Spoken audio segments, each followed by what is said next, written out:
Welcome back to the Speaking and Communicating podcast. I am your host, Roberta Ndlela. If you are looking to improve your communication skills, both professionally and personally, this is the podcast you should be tuning into. Communication and soft skills are crucial for your career growth and leadership development.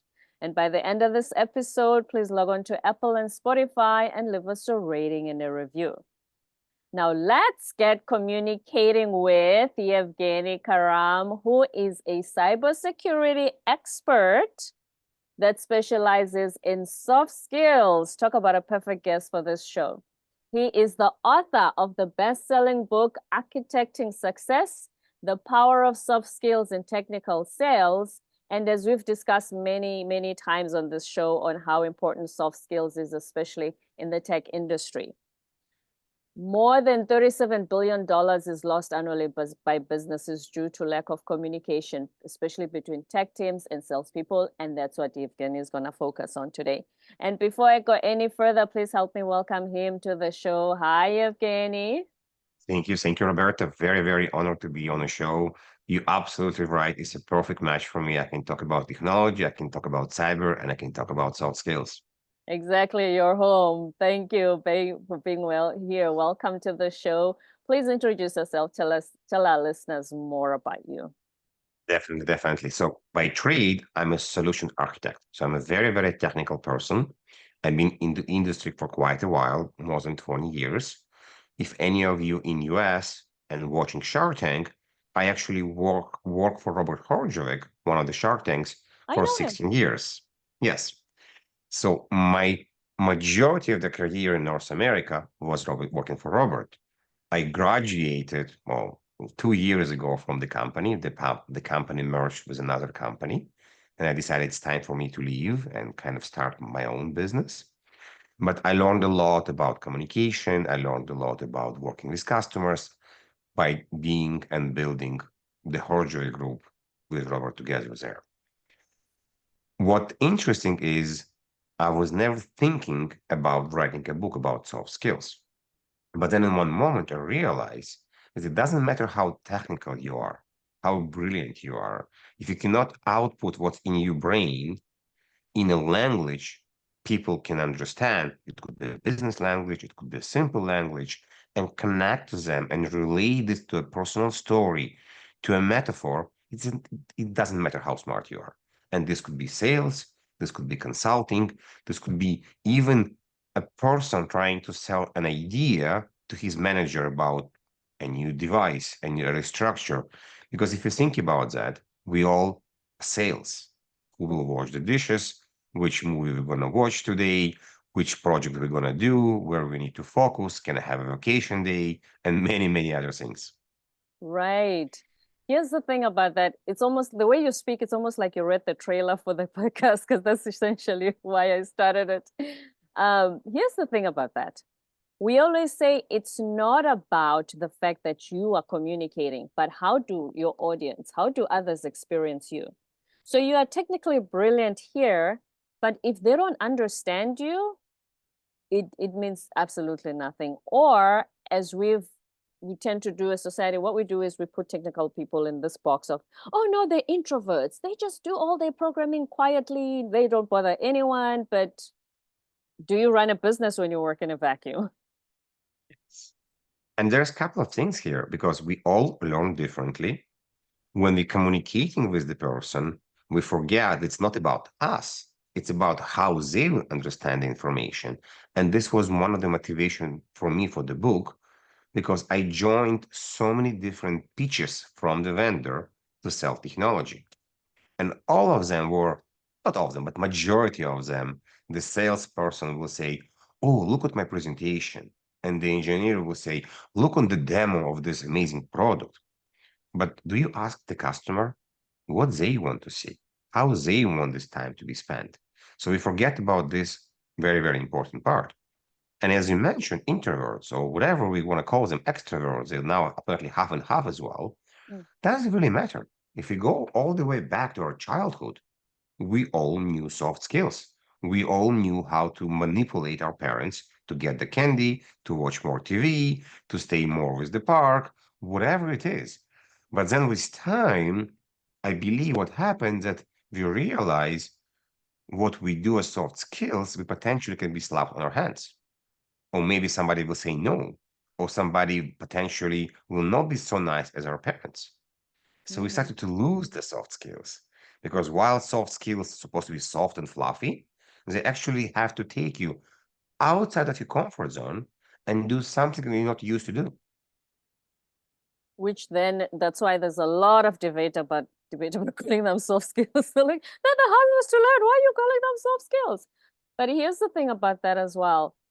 There's this catch-22 situation. If you're a tech person, you're brilliant. When you are pitching, like you gave that example earlier, where do you draw the line between these people need to know that I know what I'm talking about, that I know my industry, and then bridge then that gap of they are not technical people, this audience of mine. I need to speak in a language, layman's terms, in a language they understand. So how much of do I show them of I know what I'm talking about, but then this is how it applies to you? What I used to do, and I can provide my examples, I cannot speak for everyone again because everyone is different.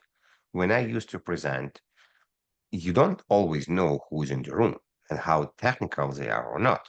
Mhm. So what I will do, I'll start presenting, I'll go very high on a high level, then I will go very deep to show the people that I understand the nuances, and I will try to watch the eye contact and understand, like, oh, he knows what he's talking about. And I'll come back very fast to a middle ground. And from there, I will navigate where to go to understand what they want to do. This is where it was much easier face to face. And this was also part of motivation for the book because face to face, we were very focused. We had the full audience. People didn't have four screens. I have four screens right now. People didn't had Messenger running on the side. You saw that if I'm doing that, going on the right, in case you don't see it on video, I'm writing a note because you don't know right now in the video if I continue moving out of the screen, I'm actually writing notes, but you don't see this. So we had the full attention. Right now, not everyone on video, not everybody in touring video. What if your camera is on the left side and I'm talking to you and you see just the right side of my face, but I see your eyes?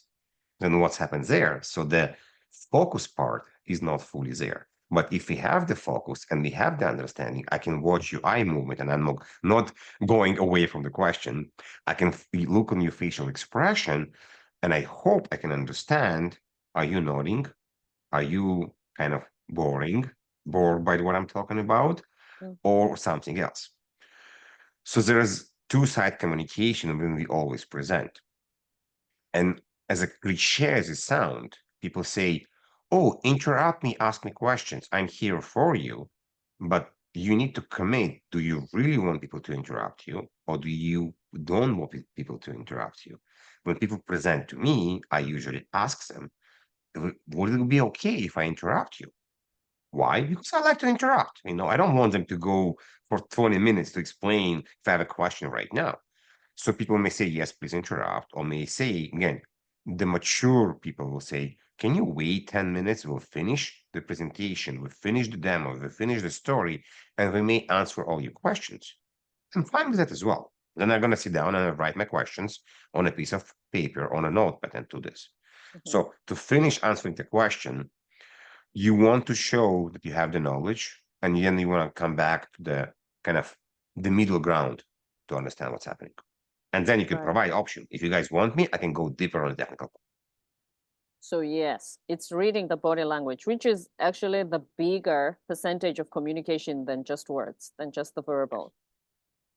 And then when it comes to your audience as well, we always say that a lot of people, when you go to university, who's your role model, so to speak, of making a presentation? Your professors, your lecturers. And how do they do it? They know how to read the crowd. They are not monotone. They're not like, oh, hello, we're here to present about physics, or we're here to present about that. They're almost like a show players, almost like doing a show because they want people to be interactive and they want to connect and ask questions and not just present like they have a task to deliver and then be gone. So this is people that I like to watch. If this is the question, or you asking when I present in universities, I guess this is the At university, because one of the things we always ask is, it looks like, especially technically brilliant people, they are very prepared technically, but communication and presentation wise, they're not. so we're not teaching this enough, I think, in general. And this is the interesting part. People think because they're technically brilliant, it's going to be enough. And unfortunately, it's going to be depend on who they land on the interview. If they land on a techie, it may go by. If they land on somebody different, then they may going to have hard time to present. That's why, for example, I don't really like job description and job application when you need to talk to a computer and record yourself speak, and they give you like 2 minutes. And I saw friends doing that. If you don't have the knowledge how to record yourself, you're gonna be having a hard time. You've been in podcasting for several years. Did you like your voice when you started to record? I not only did I not like it, I thought nobody's gonna listen to this. Maybe I should just delete this and think about doing something So different. think about a girl or a boy that never listened to themselves. And actually, in the book, I have a chapter to talk about recording yourself and analyzing yourself, because we are okay to go to a doctor if we have a sore back or the pain in our teeth, but I don't think a lot of us thinking about go to a speech therapist or voice professional to actually work on our voice and improve our voice. So imagine a person first time ever potentially recording themselves and listening to themselves. And just the idea in their head that they need to present, they're not going to be in the same way talking as they're talking to their friends. They're going to be more nervous. They're going to have more filler words. Many, many times I had people in my podcast when we just spoke with them, everything was fine. The moment I click record button, something switched in their head, and now they, hi, I am, so we, today, and it takes them like 5 minutes to slow down, relax, and then speak normally. It took me time to remove filler words. It took me time to analyze my voice and realize instead of filler words, we can just do a pause for a second or two, and nothing going to happen. That's a very good example of when you start recording, something switches. What happens mentally? Because that's the same as presenting in front of an audience. That's why people are afraid to stand on stage and the spotlight is on you to make a presentation. Not only think about presenting on stage, it's done in 20 minutes, 40 minutes. Recording a podcast, gonna live there forever, potentially. So what I'm thinking, what's happening, my mom gonna listen to this, my dad gonna listen to this, my kids, my wife, my husband, whatever it is, my neighbors, like, because now they understand it's going somewhere. Remember this movie in the cloud? This like there was a movie about a tape that went to the cloud and they couldn't remove it. Oh my. Something like that, couple of, like 8 years ago. Like the moment it's recorded, it's going to be somewhere for a long time. So something switches in their mind, and they're afraid. Many cases when they record people, are you going to tell them, I'm going to click record button? We're not recording here, but you're just going to talk. And we're just going to talk. And in one point, I'm going to start actually recording the real session. And don't even realize because they forgot I click record. So they're just themselves. Yeah. Yes. Yeah. Now it takes time. It takes time to relax. Because there's something that happens mentally when you think you're being judged, when you think, oh, if I make a mistake, because everybody's afraid of being judged, making a mistake, and that kind of thing. And that's why they're even afraid to stand in front of an audience and make a presentation. And then it's become even worse because then they created some kind of script to introduce themselves. Hello, I'm Evgeny. I'm a senior solution architect. I've been working in this industry, whatever it is. Now, they don't have teleprompters. They don't have a good environment. So now you look on their eyes, but they're actually watching somewhere different screen because you're reading from a text.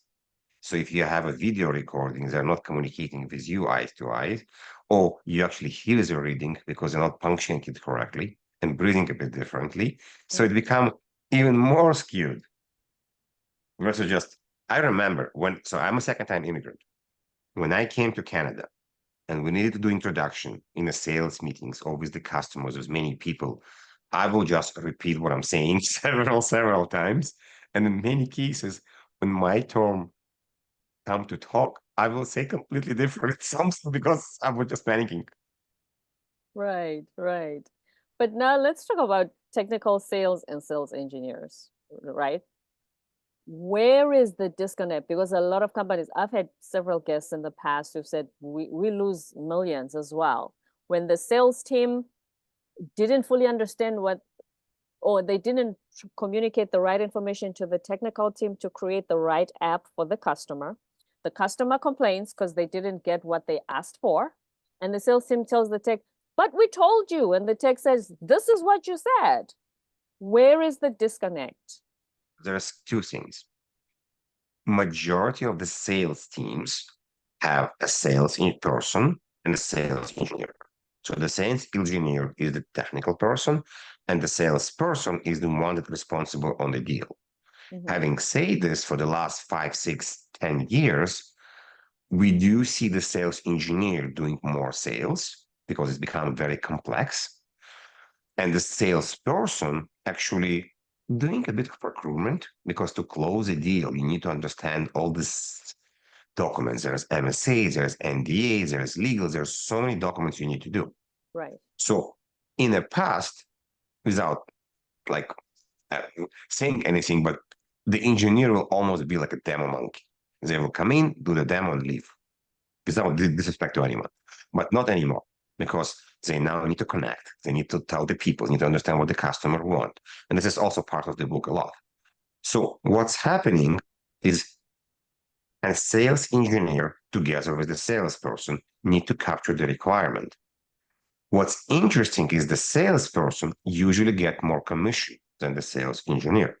So the salesperson wants to close the deal because they doesn't want to make more money. Now, the sales engineer, the good one, are trying to put the deal in perspective to make sure it's actually possible by the company to do. What happened later, the good sales team don't try to sell you something that it's impossible to deliver. Why? Because the customer will be unhappy and probably never buy from them again. Because after the deal is closed, you're writing an SOW, scope of service, scope of work, where you're describing what you want to do and the license or whatever what's happened. And then it's going to a different team, again, depending on what you're selling. Software development, a product, not one way, that's going to deliver this. Because SaaS, for example, software as a service or software, in many cases, you're buying product already built. So the only thing you're choosing is the license. But if you're buying a product that need to be created for you, there's many nuances there. This is where the project management come in, or the product management come in, or the business development people that are interacting with the customers and making sure what's delivered is what the customer needs. The majority of the problem happening is the salesperson wants to close the deal as soon as possible Because they want to make money on the table. Yes. Right.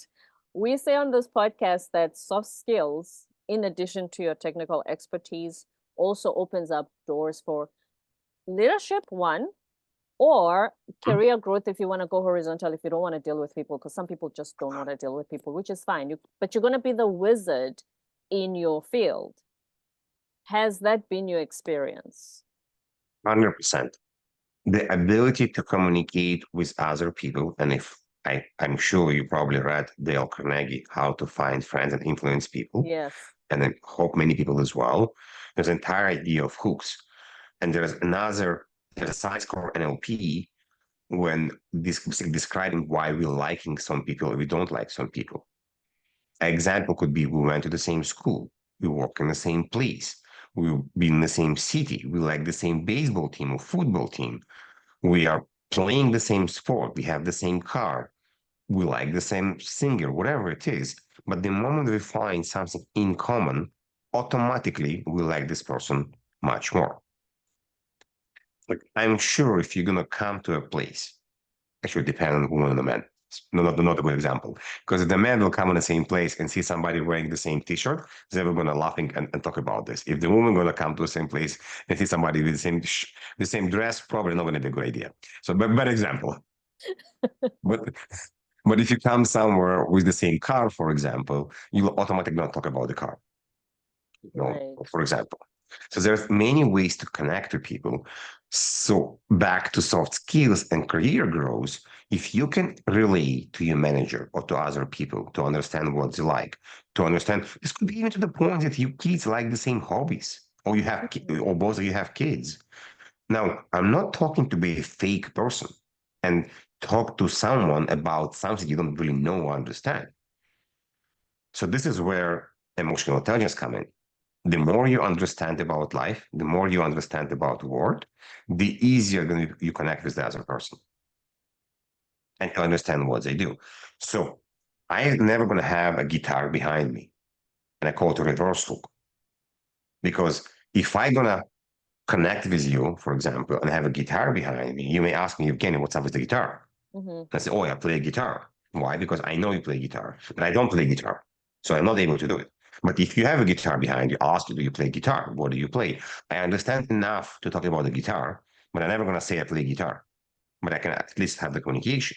But if I have a spaceship behind me and you like spaceships, then I can talk about spaceships. I do like spaceships as well. I just did a space program in April for my birthday. It was very, very fun. So there's a different way to connect to people. And the moment your manager, your supervisor, your customers have a personal connection with you, hobby, ideas, then it's much easier to move later on to ask them for a favor. To the point that when I was managing people in a previous company, I always told people, you're gonna go to a customer for a week. You're gonna do a professional service for them. Doesn't matter on which field. There is no way you will talk to them only about work for 40 hours, basically like 5 days. Like you want to understand what do they do on a weekend. Hey, you're riding a bike. Nice. I don't ride the bike. Can you explain to me about bikes? I want to maybe have a bike in the future. Connect to them. Why? Bring them a coffee. Like next time you're coming, ask them what kind of coffees they like or tea. Ne- to a very, very simple part. When something gonna go wrong, and usually in cyber stuff go wrong, they're gonna blame you right away. They're gonna try to fix something themselves. They're gonna potentially, because they already like you, like, oh, Evgeny, this thing doesn't work as expected. What do I do? Versus Evgeny broke this thing, I come fix it. That's completely different conversation. Hmm. So build the relationship so that over time, because like you said, everything is sales. It's the same as a sale. If a person doesn't buy the first time, you don't block them and want nothing to do with them. They may come back later. Just continue building the relationship. Yes. Mm, And majority of us believe that the world is round. I know there's people who don't believe in this. I'm not going to talk about it right now. right. But the world is round. So there's a good chance this person moved to a different company, you moved to a different company, and you will connect again somewhere else. Mm. Or never ever burn your bridges. I believe you have a soft skills development plan. Like we were saying earlier, a lot of technical people, when they graduate, they don't know how to get, they know they need these skills because the more we talk about them, but they don't know how to get started. Yes, in the end of the book and on the website as well, there is a what we call SSDP, Software Skill Development Plan. It's a 30, 60, 90, 120 days plan to improve your soft skills. To have ideas what to do, reflection, very, very important. And I think the most important part is to find someone that will be not a judge, but a companion, somebody that you actually have to tell what you're doing. Because it's very, very easy to start and also very, very easy to steer away. The same ideas as we do, like, New Year resolution, we start and we give up in 2 weeks. This way, I do suggest to find someone that basically almost will be like a judge, almost someone you have to report on what you did and why you did it. Accountability partner. Yeah. Yes, yes, good point. What I'm doing right now is I am trying to figure out how I can build an adaptive plan because right now it's very, very 0-1. So there's basically one way to do it. But I want to create a quiz and questionnaire to the people, when somebody can come in, answer 20, 40 questions, and I'm going to build a plan for them. They're going to be specified on what they do, how they do, and what to do. Mhm. Should leaders be involved or take the initiative to help their new technical hires with these soft skills, or this is not their job? So I guess we need to explain what's leaders. Managers, in my mind, are people that tell people what to do. Leaders, they are people that help people to grow. Right. They have this meme about the leader is putting water on a plant because they want it to grow. So yes, they need to understand what is the problem and not a problem, what's the option for people to grow. During one-on-ones, they can understand the person better. What does he like? What does he don't like? And probably what they don't like is where they need to push them. I'm a very big believer of 80-20 rule, that at 20% you have to push yourself out of the comfort zone. And everybody that reported to me knew there's no way you are going to push you to do something you're going to be uncomfortable doing. And I like to tell people you need to be comfortable being uncomfortable. You really like pushing people out of the comfort zones. It's the second time you mentioned it today. Yes, yes, I do. Not always good, probably. I can tell you Right. where I can tell you in a personal relationship where it doesn't really work, but yes. Right. It's a good thing though, because you do grow, as you said, leaders help people grow. So I believe you're a host of 2 podcasts. Please give us a summary of what it is that you discuss and tell us about them. Yes. So the first podcast I started with my partner Dimitri. Oh, he is a very smart CTO in a company, and we were thinking about what's missing in the industry. So we decided to start a podcast about basically architecture and design in cybersecurity. So I saw a need, he saw a need, and like decided, okay, let's partner on a podcast and do this together to basically help customer before they buy a solution to understand what questions they need to ask the vendor. Mm-hmm. This way, when you're buying, I don't know, a security solution, I don't want to go to nuances and being very specific right now on cyber, but before you go and buy, you can watch the episode almost like Netflix. We will interview several different vendors and ask them the same questions. So you as a customer can watch the episodes and understand what's missing and be more prepared. Why? Because when I was doing a lot of work with enterprise customers, I saw a problem when people will buy a solution and will not deploy a solution because it didn't fit, because somebody left, and because it didn't do the technical due diligence. This is the first podcast, very, very technical about architecture and design. Second podcast called Cyber Inspiration. I started it 2 years ago, and it's completely not technical. It's interviewing business founders, mainly in cyber, about their inspiration to start the company. How did they come up with the idea? How did they raise money? How did they hire people? What kind of cultures are building in the company? How they decide they're going to hire type A personality, type B personality of people. So it's more about business. And lately, I added a couple of episodes about books. So cyber inspiration about book, what motivated you to write a book, and how you did it. Mm-hmm. So the one is about technical skills, architecture, and then the other one is about business. Speaking of books, yours is Architecting Success, The Power of Soft Skills and Technical Sales. What motivated you to write that book?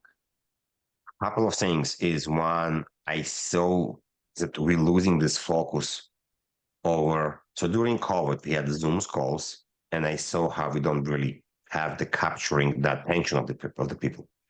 So I realized, okay, we need to connect with them much faster on a personal level. They will care about us before we even present.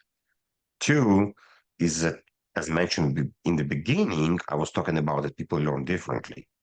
I was annoyed that everybody will come in and tell me, can I show my presentation? Instead of people asking me, what is the best way to present this information to you? You want a presentation, demo, talk about it. And three is the evolution about engineers and sales, how their role changed. Combination of this was the motivation for the book. And when I started to write the book, many stories came in from what I did to myself. How did I learn about become a better speaker, modify my voice, How did I figure out how to use video, audio, teleprompter? How to overcome fear? What if I know everything and I'm very smart, but I'm afraid to present to a board of directors? I'm afraid to present to a big crowd. And interestingly enough, one chapter that was not originally completely in the book is about burnout. Because and basically the art of being present or just how to be present. If I am really, really good at everything I do, but I have a headache while we're worked, it doesn't matter everything else because I cannot be present and actually do my work. And you found that burnout is a huge challenge in the industry? Wow. Yes. I was interviewing people also. I was interviewing friends for the book. And while interviewing friends, I realized how burnout is a big problem. Wow. Especially in this industry. Yes. As I said, just in summary, thank you so much, first of all, Evgeniy, for sharing your experiences and what's the things that you've learned, how they're going to help technical people. But do you have any last words of wisdom for anyone wondering, how do I get started? Where do I go from here in order to accelerate their career? Because sometimes people Yes. say, "Oh, why am I stuck? But I'm brilliant. Why am I always in this desk and nobody notices my brilliance?" So I'll try to be short. One is curiosity. You have to be curious to actually go and learn new things and think about what does it mean. This is not just watching YouTube videos, but actually trying what people tell you to do. Two, practice soft skills not at work. Practice soft skills anywhere while you're waiting in line. Talk to someone that's waiting with you and show you frustration. How long is the line? See if they're going to react to you and connect with you. Or vice versa. Tell about how good is the weather and you're happy to be in line to buy whatever you're buying. Try to make the cashier smile when you're buying groceries. There's so many different options to connect to people. Like to the point right now, my kids tell me, Dad, it's impossible to go with you everywhere. I'm like, why? Because you talk to everyone. Sounds like my mom when church is done. That is awesome. Just make small talk with complete strangers. Get some Yes. practice, even if it's not it doesn't have to always be a technical And conversation. it doesn't have to have any outcome. But if you make somebody else smile, it's a Because good outcome as well, in general. then you develop all the emotional intelligence, the empathy, and all the things that we talk about are now required in leadership nowadays. Yes. Thank you so much, Evgeniy Kharam, the cybersecurity expert who is a member of the Canada Cybersecurity Network, author of Architecting Success, The Power of Soft Skills in Technical Sales, and host of 2 podcasts. We are really thankful and appreciate you being here today. Thank you so much. Thank you very much. My absolute pleasure. Please tell us where to find the book and where to find, do you have a website or anything you want to share with our listeners so they can reach Yes. out to you? So on LinkedIn, this version, I spent a lot of time. If you just search for Evgeniy Kharam, Evgeniy, and the last name Kharam, M like Mary. And there is a website for the book, softskillstech.com or .ca. This is where I have everything about the book. Softskills.ca and Evgeniy Softskillstech.ca. Softskillstech.ca and Evgeniy Kharam on LinkedIn. If you want to reach out and learn more how to improve your own soft skills, especially if you're in the tech industry. Thank you so much. Don't forget to subscribe, leave a rating and a review on Apple and Spotify, and stay tuned for more episodes to come.